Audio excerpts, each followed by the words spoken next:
ವಿಶ್ವ ಪರಿಸರ ದಿನಾಚರಣೆ ಎಲ್ಲ ಆಚರಿಸ್ತಿರುವಂಥದ್ದು ಸಮಯೋಚಿತವು. ಬಹುಶಃ ಏನು ಯುದ್ಧದ ಕಾರ್ಬೋನ್ಗಳು ಆಗ್ತಾ ಇದೆ ಅದರ ದುಷ್ಪರಿಣಾಮನೂ ಹೇಗೆ ಪರಿಸರದ ಮೇಲೆ ವಿಶ್ವ ಪರಿಸರದ ಮೇಲೆ ಆಗ್ತಿದೆ ಅನ್ನೋದು ಈಗಾಗಲೇ ನಾವು ಒಂದು ರೀತಿ ಭೌತಿಕವಾಗಿ ಅನುಭವಿಸ್ತಾ ಇದ್ದೀವಿ. ಯಾವುದೋ ಈ ರೇಟು ಪೆಟ್ರೋಲ್ ಇರ್ಬೋದು, ಡೀಸೆಲ್ ಮತ್ತೆ ಇಂಧನ ಬರುತ್ತೆ, ಜೊತೆಗೆಲ್ಲ ವಿಷಯುಕ್ತ ವಾತಾವರಣ ಇಂಥದ್ದು ಈಗಾಗಲೇ ಅನುಭವಿಸ್ತಿರೋದ್ರಲ್ಲಿ ಇದೊಂದು ಜಾಗೃತಿ ಕಾರ್ಯಕ್ರಮವಾಗಿ ಆಚರಿಸ್ತಿರೋದು ತುಂಬ ಸಂತೋಷದ ವಿಷಯ. ಈಗಾಗಲೇ ನಮ್ಮ ವಿಜ್ಞಾನದ ರಾಜಕಾರಣಿಗಳು ಸ್ವತಃ ಡಾಕ್ಟರು ಆಗಿರುವಂತಹ ಡಾಕ್ಟರ್ ಕರ್ಮರು ತುಂಬ ಚೆನ್ನಾಗಿ ಮಾತಾಡಿದ್ದಾರೆ. ಹಾಗೆ ಇಲ್ಲಿ ವೇದಿಕೆ ಅಲಂಕರಿಸಿದವರು ಹಾಗೂ ಸನ್ಮಾನಿತರಾದಂತಹ ಡಾಕ್ಟರ್ ಶರತ್ಕುಮಾರ್ ಅವರು ಸ್ವತಃ ಪರಿಸರ ತಜ್ಞರು ಕೂಡ ಜಾಗೃತಿ ಅವರಿಗೆ ಸಾದರ ಗೌರವವನ್ನು ನಮಸ್ತೆ. ಸಾಹಿತ್ಯ ಪರಿಷತ್ತು ಅಧಿಕಾರಿ ಗೋಪಾಲ್ ಅವರಿಗೆ, ಹಾಗೆ ಗುರುಗಳಾದಂತಹ ಗುಲಾಮ ಸಿಂಧಿ ಅವರಿಗೆ, ಹಾಗೆ ಖ್ಯಾತ ಸಾಹಿತಿಗಳಾದ ಮೀನಾಕ್ಷಿ ಮೇಡಮ್ ಅವರಿಗೆ, ಮತ್ತು ಏನು ಇವತ್ತು ಸನ್ಮಾನಕ್ಕೆ ಇನ್ನೊಬ್ಬರು ಹಾಜರಾದಂಥವರು ಸುಗಸಂಗೀತ ಕ್ಷೇತ್ರಕ್ಕೆ ಒಂದು ಹೊಸ ಆಯಾಮ ನೀಡಿರುವಂತಹ ನಮ್ಮ ನಾಗಶ್ರೀ ಹಿರಿಯವರಿಗೆ, ಹಾಗೆ ಅನಂತು ನಾಗೇಂದ್ರ ಬಾಬು ಖ್ಯಾತ ಕಾರ್ಟೂನಿಸ್ಟ್ ಒಳ್ಳೆ ಪೋಸ್ಟರ್ ರಚನೆ ಮಾಡಿದ್ದಾರೆ. ಅವರಿಗೆ ಎಲ್ಲರಿಗೂ ನನ್ನ ಸಾದರ ಗೌರವವನ್ನು ಅರ್ಪಿಸ್ತೀನಿ. ಇವತ್ತು ಅವರು ಭಿತ್ತಿ ಚಿತ್ರ ಪರಿಸರದ ಮೇಲೆ ನಾಗೇಂದ್ರ ಬಾಬು ಅವರು ಈಗಾಗಲೇ ಖ್ಯಾತ ಅಂತಾರಾಷ್ಟ್ರೀಯ ಮಟ್ಟದ ಫುಲ್ ಬ್ರೈಟ್ ಸ್ಕಾಲರ್ಶಿಪ್ ಪಡೆದಂತಹ ಬಾಧನರಾದಂತಹ ಅವರ ಚಿಂತನೆಗಳು ಯಾವತ್ತೂ ಅಂತಾರಾಷ್ಟ್ರೀಯ ಮಟ್ಟದಲ್ಲಿ ಚಿಂತನೆ ಹೇಳ್ತಾರೆ. ಅದನ್ನು ಹಾಸ್ಯಮಯವಾಗಿ ಅದಕ್ಕೆ ಮುದ ನೀಡುವಂಥ ಒಂದು ಚಿತ್ರಗಳ ಮುಖೇನ ಅವರು ರಚನೆ ಮಾಡಿಕೊಡ್ತಿರುವಂಥದ್ದು ನಾವೆಲ್ಲ ನೋಡಿದ್ದೀವಿ.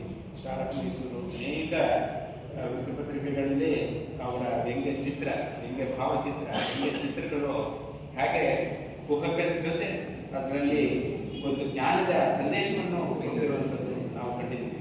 ಅಂಥದ್ರಲ್ಲಿ ಇವರು ರಚನೆ ಮಾಡಿರುವಂಥದ್ದು ತುಂಬ ಚೆನ್ನಾಗಿದೆ.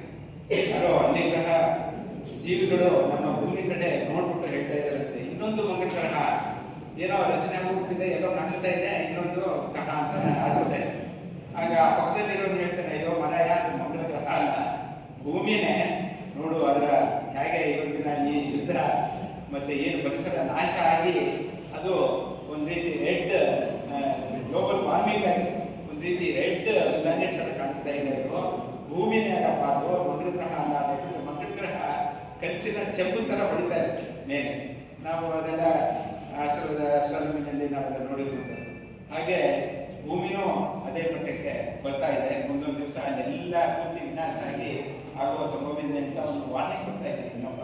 ಅದು ಇನ್ನೊಂದು ಕುಜಗ್ರಹ ಅಲ್ಲ, ಅದು ಭೂಮಿನೇ ಆ ಮಟ್ಟಕ್ಕೆ ಬಂದಿದೆ ಅಂತ ಹೇಳಿ ಯಾರು ಕೊಡ್ತಿರುವಂಥ ಒಂದು ಜಾಗೃತಿ ಮೂಡಿಸುವಂತಹ ಭಿತ್ತಿ ಚಿತ್ರ ರಚನೆ ಮಾಡಿರೋದು ಅವರ ಪ್ರಜ್ಞಾ ಸ್ವಂತಿಕೆಗೆ ಸಾಕ್ಷಿಯಾಗಿರುವಂಥದ್ದು.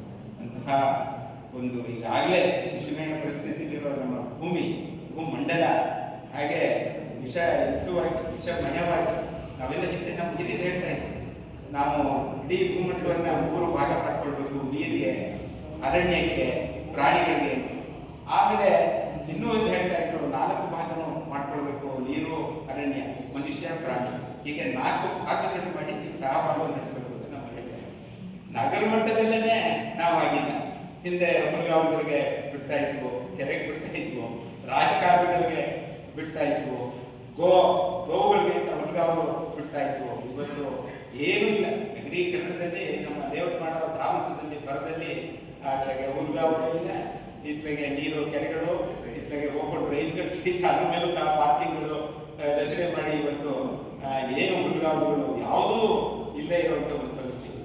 ದೇವರು ನಾವು ಪ್ರಕೃತಿನಲ್ಲೇನೆ ಪ್ರಕೃತಿಮಯವಾಗಿ ನಮ್ಮ ದೇಹ ನೋಡಿ ಹೇಗಿದೆ, ಯಾವ ರೀತಿ ದೇಹ ರಚನೆ ಆಗ್ಬೇಕಾದ್ರೆ ಅಲ್ಲಿ ಯೂಜಿಲಿನೂ ಕೊಟ್ಟಿದ್ದಾನೆ, ವಿಂಡ್ ಪೈಪು ಕೊಟ್ಟಿದ್ದಾರೆ ದೇವರು, ಉಸಿರಾಡಿ ಅಂತೇಳಿ ಪಂಚಭೂತಗಳನ್ನ, ಪಂಚೇಂದ್ರಿಯಗಳನ್ನ ಅಳವಡಿಸಿದ್ದಾರೆ ನಮ್ಮ ಇದರಲ್ಲಿ. ಅದರಲ್ಲಿ ಏನು ಶ್ವಾಸಕೋಶ ಭಾಗ ಇದೆ, ಅದು ಮಾರ್ಕ್ ರೀತಿ ಅಲ್ಲಿ ನೋಡಿ, ಎರಡು ಶ್ವಾಸಕೋಶದ ಮಧ್ಯೆ ಜಾಗ ಇದೆ, ನೇಕೆಟ್ ಜಾಗ ಇದೆ. ಅದನ್ನ ಉಸಿರಾಟಕ್ಕೆ ಆಕ್ಸಿಜನ್ ನೀನು ಪಡ್ಕೊಳ್ಳೋಕೆ ಉಪಯೋಗಿಸುವಂತ ದೇವರೇ ಮಾಡಿಕೊಟ್ಟಿದ್ರೆ ಈ ದೇಹವನ್ನೇ ನಾವು ಅರ್ಥ ಮಾಡ್ಕೊಳ್ತೀವಿ. ಅದರಲ್ಲಿ ನಗರ ಇರ್ಬೋದು, ಇಡೀ ಅರ್ಥವನ್ನು ಮಾಡ್ಕೊಳ್ಳೋ ನಿಟ್ಟಿನಲ್ಲಿ ಯಾಕೆ ಬುದ್ಧಿವಂತರು ಫೇಲ್ಯೂರ್ ಆಗ್ತಿದ್ದಾರೆ ಅಂತ ಬಹಳ ಬೇಸರ ಆಗ್ತದೆ. ಈ ನಿಟ್ಟಿನಲ್ಲಿ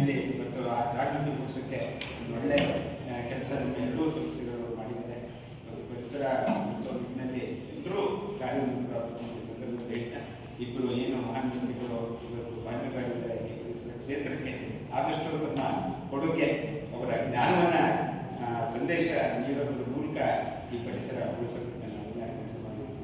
ಎಲ್ರಿಗೂ ನಮಸ್ಕಾರ, ಎಲ್ರಿಗೂ ಶುಭಾಶಯ.